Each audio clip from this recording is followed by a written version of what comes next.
और पहली बार मैंने ऐसा देखा, कि 1.25 घंटे की भी परमिशन होती है। सुनो भाई नौजवानों, 1.25 घंटे की भी परमिशन होती है। सभा होगी 12:15 से 1:15 की परमिशन नहीं। ना दो परमिशन, करो गुलामी, ना दो परमिशन। ये नौजवान है, जहां निकल जाएंगे वहीं सभा हो जाएगी। क्या बात करते हैं? इतने दिनों के संघर्ष में इतना तो कमाया है।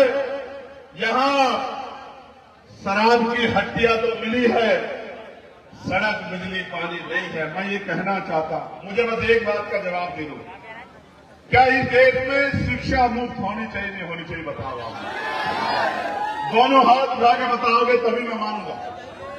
जिधर मैं देखो जो चाहता है कि हो वचन देके कहता हूं, जिस दिन ताकत आपने दी, सबसे पहला काम ये होगा कि कक्षा 1 से लेकर PhD तक की पढ़ाई मुफ्त होगी और क्वालिटी एजुकेशन होगी, जिसके लिए प्राइवेट स्कूल में जाना पड़ता है। मैं वचन देके कहता हूं, सरकारी स्कूल में पढ़ाई होगी।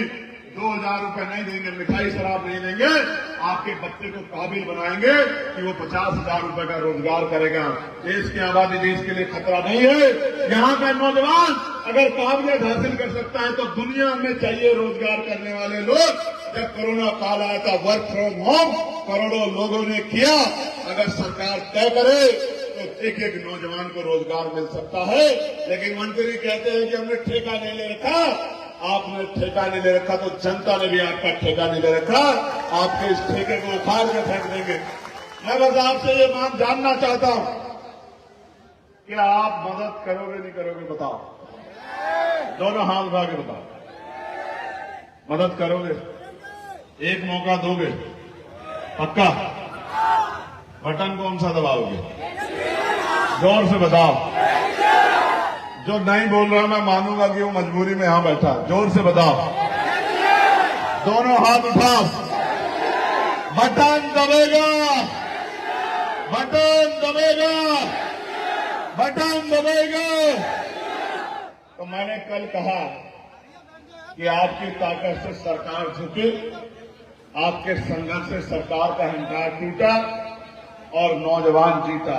मैं फिर कहूंगा, अगर बटन दबेगा केतली का तो बसई जीतेगा। मेरी बात को आप याद रखना और फिर लिखो मेरी बात को। मैं हमेशा आपके साथ खड़ा हूं। मेरा आपका वोट का रिश्ता नहीं। अगर वोट का रिश्ता सिर्फ होता तो मैं यहां नहीं होता। मेरे को आप मानो मेरी बात। मैं भी बड़े बड़े नेताओं की तरह, जैसे परचून की दुकान पे सामान बिकता है, अंके नल्ले बिक रहे हैं देश में। बिक रहे नहीं बिक रहे?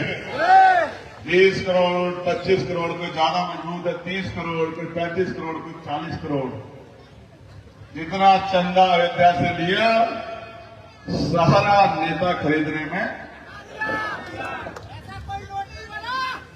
समझे? अगर यही करना होता तो मेरी तो 7-8 पीढ़ियों का काम चल जाता। लेकिन क्या मैं आपके काम होता था? सुनो मेरी बात यार, एक ही तो जीवन है। ये बिकने के लिए थोड़ा है, ये तो लड़ने के लिए। अगर शहीद आजम सरदार भगत सिंह फांसी से डर जाते तो नौजवानों में क्या इनकलाब पैदा हो पाता? क्या अगर बर्मानंद लोधी जी शिक्षा के रास्ते से हट जाते, क्या हमारे लोग शिक्षा का महत्व समझ पाते?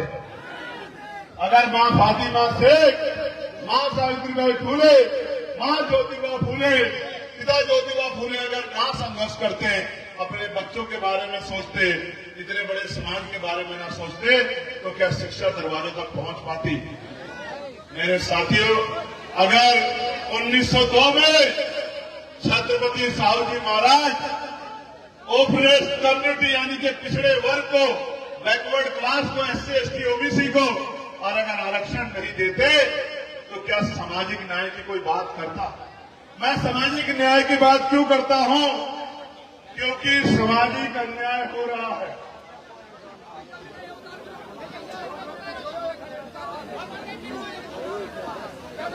मैं इसलिए सामाजिक न्याय की बात करता हूं क्योंकि सामाजिक अन्याय हो रहा है और इस सामाजिक अन्याय को रोकने के लिए आपको अपने लिए मजबूत ढाल तैयार करनी पड़ेगी। और एक मजबूत ढाल पसीने में उधर चली गई है, इधर बुला रहा हूं। एक मजबूत ढाल आपको सौंप रहा हूं और विश्वास करके सौंप रहा हूं। एक मजबूत ढाल आपको सौंप रहा हूं। मेरे बाद बहुत सारे लोग आएंगे, बड़ी बड़ी गाड़ियों वाले, बड़े बड़े बंगलों वाले, बड़े बड़े कुर्तों वाले, बड़े बड़े जूतों वाले। उनका अपना मतलब है, इसलिए आए हैं और आते रहेंगे। आप अपने बच्चों के बारे में सोचना, अपने हालात के बारे में सोचना, अपनी जिंदगी के बारे में सोचना। क्या यहां अच्छे अस्पताल नहीं होने चाहिए? क्या आपका हक नहीं कि आपके यहां अच्छे अस्पताल हो, मेडिकल कॉलेज हो? क्या आपका हक नहीं है? क्या आपके यहां अच्छे कॉलेज, यूनिवर्सिटी या स्कूल होने चाहिए, नहीं होने चाहिए? क्या उद्योग धंधे लग के यहां के नौजवानों का रोजगार हक है या नहीं है? तो उखाड़ फेंको उन हुकूमतों को जिन्होंने आपको इंसान भी नहीं समझा। मैं आपका धन्यवाद करता हूं। दूसरे वाले तो पैसे बांटेंगे सभा करने के लिए, गाड़ियां भेजेंगे, शराब बांटेंगे। ये पैसा, शराब, गाड़ी आपको खरीदने के लिए है, लेकिन बाबा साहब अम्बेडकर ने अपने 4 बच्चों की कुर्बानी आपको स्वाभिमान सम्मान का जीवन देने के लिए दी। आपको तय करना है, स्वाभिमान सम्मान का जीवन चाहिए या इस अंधेरी कोठरियों में अपना जीवन काटना और अपने आने वाली नस्लों को गुलाम बने रहने देना? बताओ क्या चाहिए? अपने स्थान पे खड़े हो जाओ, जोर से बताओ मुझे क्या चाहिए। खड़े हो जाओ अपने अपने स्थान पे, ऐसे मुट्ठी तान को। क्या चाहिए? गुलामी चाहिए? क्या चाहिए? स्वाभिमान सम्मान का जीवन चाहिए? तो जोर से बोलो, स्वाभिमान सम्मान का जीवन चाहिए? स्वाभिमान सम्मान का जीवन चाहिए? हक अधिकार चाहिए? अच्छी शिक्षा चाहिए? अच्छी स्वास्थ्य सेवाएं चाहिए? रोजगार चाहिए? और जुल्म जाति की बेड़ियां खत्म करनी है, नहीं करनी? काटनी है, नहीं काटनी है? बहुत बहुत धन्यवाद। दोनों हाथ जोड़ के अभिनंदन, स्वागत करते हैं आपका। जब आप 30 तारीख को वोट डालने जाएं, घर से निकले तो याद रखें, आपकी उंगली का बटन जैसे दबाएगा केसरी का निशान, चंद्रशेखर आजाद ताकतवर हो जाएगा। याद रखना मेरी बात। और जैसे जैसे चंद्रशेखर आजाद ताकतवर होगा, हर वो नौजवान ताकतवर होगा जो अपने हक की लड़ाई लड़ रहा है। क्योंकि चंद्रशेखर आजाद आपके बीच का है, किसी नेता का बेटा नहीं है, आपके जैसे गरीब परिवार का बेटा है। आपको ताकत देने के लिए लड़ रहा है। वरना ये अमीर चुनाव के बाद अपना दरवाजा बंद करके आपको कहते हैं कि हम तो घर में है ही नहीं, नेता इनको मिल नहीं रही है। एक तरफ वो है जो नहीं मिलते हैं और एक तरफ चंद्रशेखर आजाद है कि आपकी तरफ आंख उठती है, लाठी उठती है तो आपके बीच में आके खड़ा हो जाता है। फैसला आपको करना है, आपको किसके साथ रहना। बहुत बहुत धन्यवाद। जय भीम, जय भारत, जय संविधान, जय मंडल, जय जोहार, जय जवान, जय किसान, जय विज्ञान। भारतीय संविधान, भारतीय संविधान।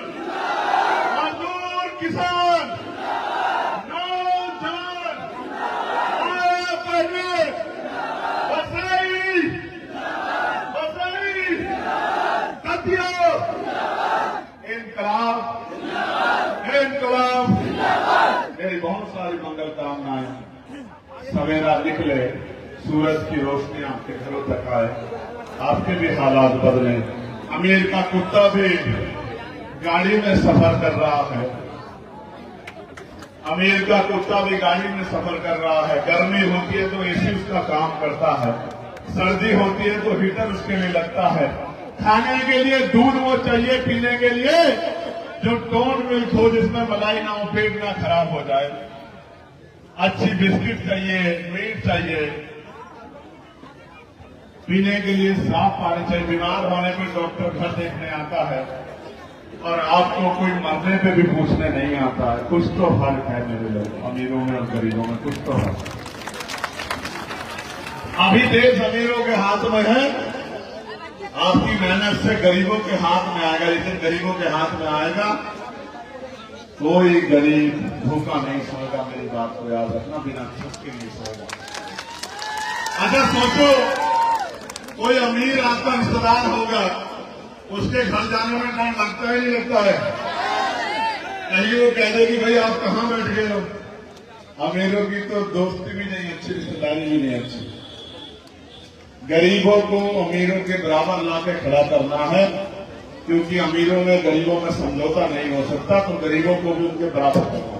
मैं यहां काम करने वाली पूरी टीम का और आप सब लोगों का दिल से धन्यवाद करता हूं। पूरी भीमार में आजाद समाज पार्टी की टीम का, भाई सुरेश लोधी जी का, भाई अमित जी का, राय सिंह जी का, सुनील जी का, सत्येंद्र जी का, हमारे विधानसभा अध्यक्ष जी का, तमाम साथियों का धन्यवाद करता हूं और बसई की दतिया की महान जनता को सलाम करता हूं। जय भीम, नमस्कार।